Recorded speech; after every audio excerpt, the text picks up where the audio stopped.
மது, புகை உடல் நலத்திற்கு தீங்கானது. நன்றி. ஒரு பெண்ணு கூட போய் உடல் உறவு வச்சுக்கிறதோ தாம்பத்தியம் வச்சுக்கிறதோ காமம் கிடையாது. ஆனால் நம்ம மனசுக்குள்ளேயே ஒரு காமம் இருக்கும். பெண்ணே இல்லைனாலும் பெண் இருக்கிறதா நினச்சி போகம் பண்ணிக்கிட்டு இருக்கோம். பெண் கூட போகம் பண்ணிக்கிட்டு இருக்கோம். இந்த காமத்திலிருந்து தப்பிக்கணும். புரியுதுங்களா? இதில் ரொம்ப ஆழமான அழுத்தமான பலமான பதிவு காமம். ஏன்னா அதிகமான சுகம் தரக்கூடிய அதிகமான இன்பம் தரக்கூடிய ஒரு விஷயத்தை தான் மனசு எடுத்து இதுதான் நான் சொல்லி வச்சிருக்கோம். பெண்ணால் வருவது காமம் அல்ல, நம் பிறப்பால் வருவதுதான் காமம். ஒரு ஆணும் பெண்ணும் காமம் பண்ணி தான் இந்த பிறவியை நாம் எடுக்கிறோம்.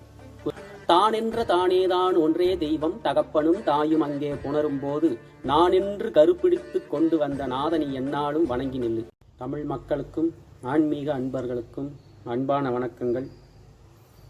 ஊண்டல் நியோகத்தை பற்றி நாம் நிறையா பதிவுகள் போட்டுக்கிட்டு வரோம். போன காணொலியில் சகசிராரத்தை பற்றியும் ஒளிதகத்தை பற்றியும் நான் சொல்லியிருந்தேன் கொஞ்சம். அதுக்கு நிறைய கமெண்டெல்லாம் வந்துருந்துச்சு. அதில் ஒருத்தர் கமெண்ட் பண்ணியிருந்தார், நீங்கள் சொன்ன அனுபவமெல்லாம் எனக்கு வந்திருக்குது, எனக்கு தியானம் பண்ணும்போது அந்த மாதிரி ஒளியெல்லாம் தெரியுது மறையுது, இதெல்லாம் ஓகே. ஆனால் என்னால் காம உணர்வை கட்டுப்படுத்த முடியல, காம ஈச்சை உணர்வு அதிகமாக வருது, இதுக்கு எதுனா வழி இருந்தால் சொல்லுங்கள் அப்படிங்கிற மாதிரி கேட்டிருந்தாங்க. அவர் ஒருத்தர் கேட்டதுக்காண்டி நான் இதை சொல்லலை. இது ஆன்மீகத்தில் பயணிக்கிற எல்லா பேருக்கும் கொஞ்சம் யங்ஸ்டராக இருந்தால் அதிகமாக இந்த எண்ணம் வரத்தான் செய்யும். அதை எப்படி போக்குவது, அது எதனால் வருதுன்றதை இன்றைக்கி காணொலியில் பார்க்கலாம். நம்மளுடைய எண்ணத்தில் மனசில் காம உணர்வு வருது அப்படின்னா அது பெண் சம்பந்தமானதுன்னு நிறையா பேர் நினச்சிக்கிட்டு இருக்கோம். அது பெண்ணுடன் சம்பந்தமானதல்ல. நம்மளுடைய மனசில் ஒரு பொண்ணே இல்லை, பக்கத்துலேயே இல்லைனாலும் ஒரு பொண்ணு இருக்கிற மாதிரி நினச்சி நம்ம கூட உறவு வச்சுக்கிற மாதிரி நினச்சே இன்பம் அடைய முடியும். புரியுதுங்களா? இதுதான் காமம். ஒரு பெண்ணு கூட போய் உடல் உறவு வச்சுக்கிறதோ தாம்பத்தியம் வச்சுக்கிறதோ காமம் கிடையாது. புரியுதுங்களா? அதை நிறுத்திடலாம், அதை கட்டுப்படுத்திடலாம். இப்போ ஒரு பொண்ணு வர்றாங்க, அவங்க கூட நம்மளுக்கு உறவு வைக்க நேரிடுது அப்படின்னாக்கா அதை நம்ம வேணாம்னு நிறுத்திடலாம். அது ஒன்றும் பெரிய விஷயம் இல்லை. புரியுதுங்களா? ஏன்னா ஒரு பொண்ணு வர்றாங்க, அவங்க நம்ம மேலே ஆசைப்பட்டே வர்றாங்க அப்படின்னா, அம்மா எனக்கு வேண்டாம் அப்படின்னு சொன்னால் அவங்க அப்படியே திரும்பி போயிடுவாங்க. புரியுதுங்களா? அப்படியே திரும்பி போயிடுவாங்க. மேற்கொண்டு நம்மளை வலுக்கட்டாயமாக வா வான்னுலாம் கூப்பிட மாட்டாங்க. அதனால அதுலேருந்து தப்பிச்சிடலாம், அந்த காமத்துலேருந்து தப்பிச்சிடலாம். ஆனால் நம்ம மனசுக்குள்ளேயே ஒரு காமம் இருக்கும். பெண்ணே இல்லைனாலும் பெண் இருக்கிறதா நினச்சி போகம் பண்ணிக்கிட்டு இருக்கோம். பெண் கூட போகம் பண்ணிக்கிட்டு இருக்கோம். இந்த காமத்திலேருந்து தப்பிக்கணும். புரியுதுங்களா? பெண் கூட வச்சிருக்கிற காமத்திலேருந்து ஈஸியாக தப்பிச்சிடலாம். ஆனால் பெண் மனசுலேயே ஒரு காமம் வச்சுக்கிட்டு இருக்கோம். நம்ம அந்த மனசுலேயே இருக்கிற காமத்தை நீக்கினா தான் வெளியில் இருக்கிற காமத்தையும் நீக்க முடியும். புரியுதுங்களா? இப்போ அந்த மனசில் அப்படி ஒரு காம உணர்வு எப்படி வந்துச்சு? சின்ன வயசில் நம்ம குழந்தையா இருக்கும்போது நமக்கு எந்த சிந்தனையும் எந்த மனமும் இருக்காது. புரியுதுங்களா? சின்ன வயசில் அப்புறம் நம்மளுக்கு எப்படி இந்த எண்ணம் ஏற்படுதுன்னா, அம்மா சோறு ஊட்டுவாங்க. சோறு ஊட்டும்போது ஆ காட்டு ஆ காட்டு ஆ காட்டுன்னு சொல்லுவாங்க. நம்ம ஆ காட்டுவோம், சோறு ஊட்டுவாங்க. அம்மா சொல்லு அம்மா சொல்லு அம்மா சொல்லு அப்படின்னு கேட்பாங்க. அம்மான்ற வார்த்தையை சொல்லிடுவோம். இப்படியே ஒரு வார்த்தையும் ஒருத்தர் கற்றுக் கொடுத்து ஒரு எண்ணங்களை ஏற்றி விட்டு இப்போ எண்ணற்ற கோடி எண்ணங்கள் நம்மளுடைய மனசில் ஒரு மனமாக இருக்குது. மனம்ங்கிறது ஒன்று கிடையாது. ஒன்றா இருந்துச்சுன்னா அது ஈஸியாக ஜெயிச்சிடலாம். எண்ணற்ற கோடி எண்ணங்களை முழுமையாக கொண்ட ஒரு உருவமாக தான் மனசு உருப்பெற்றிருக்கு. புரியுதுங்களா? அதனால தான் இந்த மனசை ஒரு விஷயத்தை அழிச்சா இன்னொரு விஷயம் வந்துக்கிட்டே இருக்கும், ஒரு விஷயத்தை அழிச்சா இன்னொரு விஷயம் வந்துக்கிட்டே இருக்கும். ஏன்னா அது இருக்குது பல பிறவிகளாக பல எண்ணற்ற கோடி எண்ணங்கள் இந்த மனசில் ஆக்கிரமிப்பு பண்ணியிருக்குது. புரியுதுங்களா?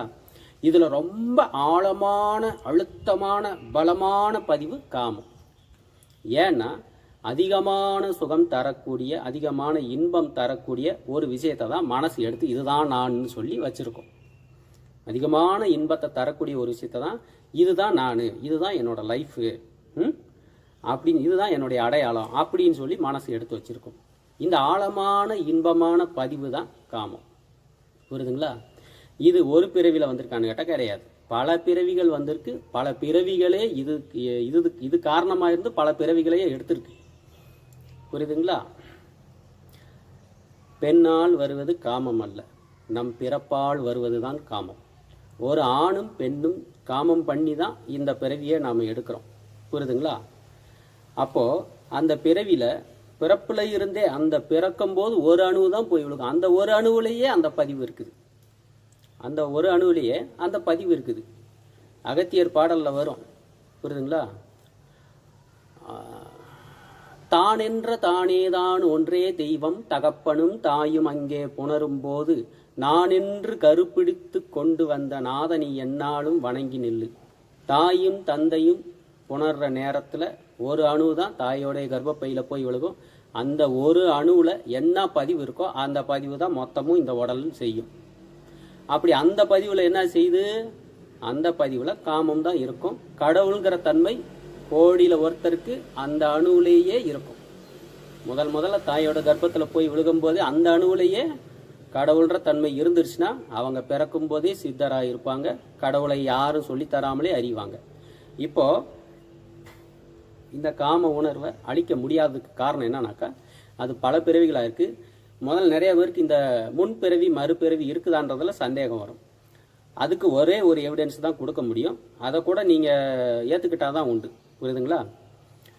ஒரு வேலையை, ஒரு விஷயத்தை சொல்லித்தராமல் நாம் ஒரு விஷயத்தை கரெக்டாக செய்கிறோம் அப்படின்னாக்கா, அது நம்மளுக்கு ஏற்கனவே பிறவியின் காரணமாக பல பிறவிகளில் செஞ்ச ஒரு வேலையை தான் நம்ம அசால்ட்டாக கண்ணை மூடிக்கிட்டு ஒரு வேலையை நாம் செய்ய முடியும். இந்த பிறவியில் ஒரு வேலையை சொல்லித்தராமலே நம்ம செய்கிறோம், பார்த்த உடனே செய்கிறோம் அப்படின்னாக்கா நம்மளுக்கு அந்த வேலை ஏற்கனவே பழக்கப்பட்ட வேலை, ஏற்கனவே அந்த பதிவுகள் நிறையா இருக்குன்னு அர்த்தம். காமங்கிறது அப்படித்தான். நீ உங்களுக்கு யாருமே சொல்லித்தராமல் வர்றது காமம். மற்ற எல்லாமே சொல்லித்தருவாங்க. சாப்பிட்றதுக்கு சொல்லித்தருவாங்க, குளிக்கிறதுக்கு சொல்லித்தருவாங்க, யார்கிட்ட எப்படி பேசணுன்றது சொல்லித்தருவாங்க. ஆனால் இதை யாராவது சொல்லித்தராங்களா? சொல்லித்தர மாட்டாங்க. அதுவே தெரிஞ்சிடும். ஏன்னா அது ஏற்கனவே இருக்குது. ஏற்கனவே அதை நம்ம பல பிறவிகளில் பண்ணியிருக்கோம். இப்போ இன்னும் கொஞ்சம் உங்களுக்கு விவரமாக விளக்குறேன். நீங்கள் 2 மாடு வச்சுருக்கீங்க. இந்த மாடை எடுத்து வண்டியில் கட்டுறீங்க. வண்டியில் பூட்டிட்டு உங்கள் வீட்டில் இருந்து 1 கிலோமீட்டர் 2 கிலோமீட்டர் தூரம் போய் ஒரு மணல் முடையோ ஒரு நெல் முடையோ டெய்லி கொண்டு வரீங்க. கரெக்டாக 2 கிலோமீட்டர் போகிறீங்க, மணல் முடையை எடுத்து போடுறீங்க, வீட்டுக்கு வர்றீங்க. திருப்பியும் போகிறீங்க, மணல் முடையை எடுத்து போடுறீங்க, வீட்டுக்கு வர்றீங்க. இப்படியே ஒரு 4-5 வருஷம் போயிடுச்சு. இப்போது நீங்கள் அந்த வண்டியில் எடுத்து பூட்டினோடனே அந்த மாடுக்கு தெரிஞ்சிடும் எங்கே போக போகிறோம் அப்படின்றது தெரிஞ்சிடும். புரியுதுங்களா? நீங்கள் எடுத்து பூட்டிட்டு உக்காந்து தூங்கிட்டாலும் கூட அந்த மாடு அதுவாக போய் கரெக்டாக அந்த இடத்துல நிற்கும். திருப்பி மணல் முடையெல்லாம் ஏற்றிட்டு கிளம்பிட்டோம்னா கரெக்டாக வீட்டுக்கு வந்து நிற்கும். இடையில எங்கேயும் நிற்காது, எந்த பக்கமும் திரும்பாது, கரெக்டாக வந்துடும். புரியுதுங்களா? இப்படித்தான் இப்போ அந்த மாடை வேறு வழியில் நீங்கள் இழுத்து பாருங்கள், வேறு வழியில் போகலான்னு நீங்கள் இழுத்து பாருங்கள், போகவே போகாது. அடம் பிடிக்கும், மண்டையை இப்படி சாய்க்கும், போகவே போகாது. ரொம்ப கஷ்டப்பட்டு அடித்து இறங்கி அதை பிடிச்சி அந்த கயிறை, மூக்கணாங்கயிறை பிடிச்சி இழுத்தாதான் திரும்பும். இதே மாதிரி தான் காம உணர்வு. நீங்கள் பல பிறவிகளில் பல பேருக்கிட்ட காமம் செஞ்சு அந்த பதிவு ஆழமாக, கனமாக, பலமாக நம்ம மனசில் நின்றுச்சு, நம்ம ஆன்மாவில் நின்றுச்சு. அதனால் அதை நாம் ரொம்ப கஷ்டப்பட்டு மூக்கணாங்கயிறை பிடிச்சி இழுத்தாதான் திரும்பும். அது கூட ஒரு முறை இல்லை, பல முறை அப்படி பண்ணாதான் அதுக்கப்புறம் அதுவே திரும்பி அதுவே சரியான வழியில் நாம் நினச்ச வழியில் போகும். அதே மாதிரி தான் நம்மளுக்கு ஒரு மூக்கணாங்கயிறு இருக்குது. புரியுதுங்களா? அது என்னன்னு சொல்லிடுறேன். சூரியக்கலை, சந்திரக்கலை அல்லது இடகலை, பிங்கலை, சூளுமுனை அப்படின்னு 3 விதமான நாடி சொல்லுவாங்க. நம்ம உடம்புல 72,000 நாடிகள் இருக்கிறதாக நம்மளுடைய சித்தர்கள் சொல்கிறாங்க. அதில் முக்கியமானது 3 நாடிகள். அந்த 3 நாடிகளில் முக்கியமானது சூளுமுனை. புரியுதுங்களா? இப்போ இந்த 3 நாடிகளை பற்றி பார்ப்போம். சூரியக்கலைன்றது நம்மளுடைய வலது பக்கம் இருக்கக்கூடிய நாசி, சந்திரக்கலைன்றது நம்மளுடைய இடது பக்கம் இருக்கக்கூடிய நாசி. இப்போ சூரியக்கலைன்றது ஆண் சம்பந்தப்பட்டது, ஆண் உணர்வு அதுக்கு அதிகம் இருக்கும். சந்திரக்கலைன்றது பெண் சம்பந்தப்பட்டது, பெண் சம்பந்தமான உணர்வுகள் அதிகமாக அது கொடுக்கும். புரியுதுங்களா? இப்போ நல்லா பாருங்க, ஆண்ற தன்மையும் உள்ள இருக்கு, பெண்கிற தன்மையும் உள்ள இருக்கு. ஆணுக்கும் காமம் உண்டு, பெண்ணுக்கும் காமம் உண்டு. இது ஆண் நாடி, இது பெண் நாடி. சுழுமுனைங்கிறது ஆண் நாடியா பெண் நாடியா அப்படின்னு கேட்டால் அது ரெண்டும் கலந்த நாடின்னு சொல்லுவாங்க. அது கிடையாது, அது வந்து ஆன்மா. புரியுதுங்களா? இது சூரியக்கலை, இது சந்திரக்கலை, இது மனம், இது புத்தி. புரியுதுங்களா? இப்போது சுழுமுனைங்கிறது வந்து ஆன்மான்னு வச்சுக்கோங்க. மனம், புத்தி, ஆன்மா. மனசு ஆசைப்பட்டுக்கிட்டே இருக்கும், பொண்டாட்டி மாதிரி. அறிவு வந்து கணவன் மாதிரி. பொண்டாட்டி எது கேட்குதோ அதை வாங்கி கொடுத்துரும். நல்ல அறிவுன்றது பொண்டாட்டியை கட்டுப்படுத்தும். புரியுதுங்களா? ஏய் இதை செய்யக்கூடாதுடி, இது தப்பு, நாம் இப்படித்தான் போனோம் அப்படின்றது மாதிரி மனசு ஆசைப்படும். அறிவு அந்த ஆசையை பகுத்தறியும். இது சரியானதா, இது செய்யலாமா வேண்டாமா அப்படின்றத யோசனை பண்ணி ஓகே செய்யலாம், இல்லை வேண்டாம் அப்படின்னு முடிவெடுக்கும். இப்போது ஆண் நாடி ஆகிய சூரியக்கலைக்கும் பெண் நாடி ஆகிய சந்திரக்கலைக்கும் காமம் உண்டு. ஆணுக்கும் காமம் உண்டு, பெண்ணுக்கும் காமம் உண்டு. ஆனால் அவங்க ஆன்மாவுக்கு காமம் கிடையாது. ஏன்னா ஆன்மாங்கிறது முழுமையான இறைத்தன்மையுடையது. அதனால் நீங்கள் வந்து இந்த ரெண்டு கலையும் சுவாசம் பண்ணுற வரைக்கும் உங்களுக்கு காமம் இருக்கும். அந்த ஒரு நாடி இருக்குது பார்த்தீங்களா, சுழுமுனை நாடி, அந்த சுழுமுனை நாடியை பிடிச்சி நீங்கள் ஆன்மான்றதை உணர்ந்து அதிலேயே நிலையா நின்னீங்கன்னாக்கா காமம் இராது. புரிஞ்சுதுங்களா? இப்போ இடகலை பிங்கலை அல்லது சூரியக்கலை சந்திரக்கலை ரெண்டுலேயும் வாசி ஓடிக்கிட்டே இருக்குது. இதில் சுவாசத்தை நீங்கள் இழுத்துக்கிட்டே இருக்கிற வரைக்கும் காமம் இருக்கும். ஏன்னா இது ஆண் பெண் தத்துவம் கொண்டது. இது ரெண்டையும் விடுத்துட்டு ஆன்மாங்கிற தத்துவத்துக்கு நீங்கள் போய் சுழுமுனை நாடியை ஓட்டி அதிலேயே கவனத்தை நிலை நிறுத்தினீங்கன்னா தான் காமத்தை கட்டுப்படுத்த முடியும். ஜெயிக்க முடியாது, கட்டுப்படுத்த முடியும். புரியுதுங்களா? இந்த சுழுமுனை நாடியை ஓட்ட தெரிஞ்சவங்க யாரோ அவங்க தான் இந்த விஷயத்தை விட முடியும் அல்லது கட்டுப்படுத்த முடியும். இந்த சுழுமுனையை பற்றி தான் சித்தர்கள் நிறைய சொல்லியிருக்காங்க, நிறைய எழுதியிருக்காங்க. அதை படிங்க, அல்லது இந்த வித்தை தெரிஞ்சவங்க கிட்ட போய் அந்த வித்தையை வாங்கி பயிற்சி பண்ணுங்க. அப்போ தான் காம இச்சையிலிருந்து விடுபட முடியும். இல்லைனாக்கா இது இன்னும் பல பிறவிகளுக்கு தொடர்வது உறுதி. புரியுதுங்களா? பெண்ணால் வருவது காமம் அல்ல, நம் பிறப்பால் வருவதே காமம். ஒரு பெண் வந்து நம்மகிட்ட காமிச்சு வைக்க வந்தாக்கா அதை நிறுத்த முடியும். அம்மா வேணாம்னு சொன்னால் அவங்க போயிடுவாங்க, நம்மளை வற்புறுத்த மாட்டாங்க. ஆனால் நம்ம மனசு நம்ம சொல்லலைனாலும் நம்மளை கேட்டு கேட்டு கேட்டு நச்சரித்து நம்மளை உணர்வை தூண்டி தூண்டி தூண்டி அதை வந்து செய்ய வச்சிடும். புரியுதுங்களா? இதுக்கு வேறு சில டிப்ஸ் இருக்குது. உணவு முறைகளில் ஒரே ஒரு நேரம் உணவு மட்டும் எடுத்து நீங்கள் யோகம் பண்ணிங்கன்னா கண்டிப்பாக இந்த காம உணர்வு கட்டுப்படும். 3 நொடிக்கு மேலே ஒரு பெண்ணை பார்க்கக்கூடாது. 3 நொடிக்கு மேலே ஒரு எண்ணத்தை மனசில் வைக்கக்கூடாது. எந்த எண்ணமாக இருந்தாலும் 3 நொடியில் அதை வெட்டி எரிஞ்சுக்கிட்டே இருக்கணும். தியானம் பண்ணும்போது இந்த 3 நொடிக்கு மேலே ஒரு எண்ணத்தை வைக்கக்கூடாது. அதுக்கு மேலே வச்சா அது ஒரு எண்ணம் 10ஆக மாறிடும், 10 100ஆக மாறிடும். புரியுதுங்களா? இந்த மாதிரி சில பயிற்சிகள் இருக்குது. அதற்கப்புறம் அதிக நேரம் நீங்கள் தனிமையாக இருக்கக்கூடாது. இந்த காம உணர்வு அதிகமாக வருதுன்னு சொல்கிறவங்க அதிக நேரம் தனிமையாக இருக்கக்கூடாது. நீங்கள் தனிமையாக இருந்தீங்கன்னா இந்த எண்ணம் தான் வரும், வேறு எண்ணம் வராது.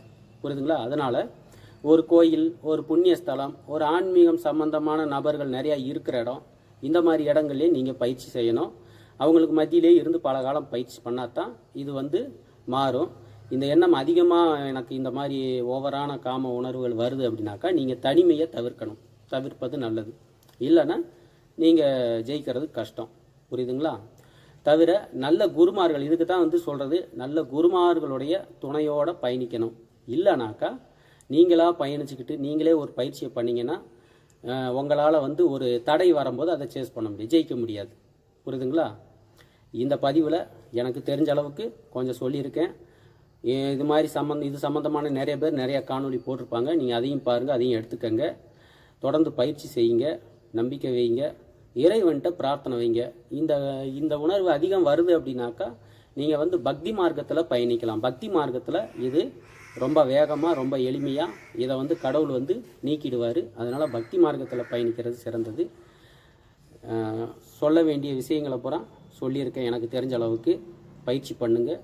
நன்றி, வணக்கம். மீண்டும் அடுத்த காணொளியில் சந்திக்கலாம். அகத்தியர் திருவடி போற்றி.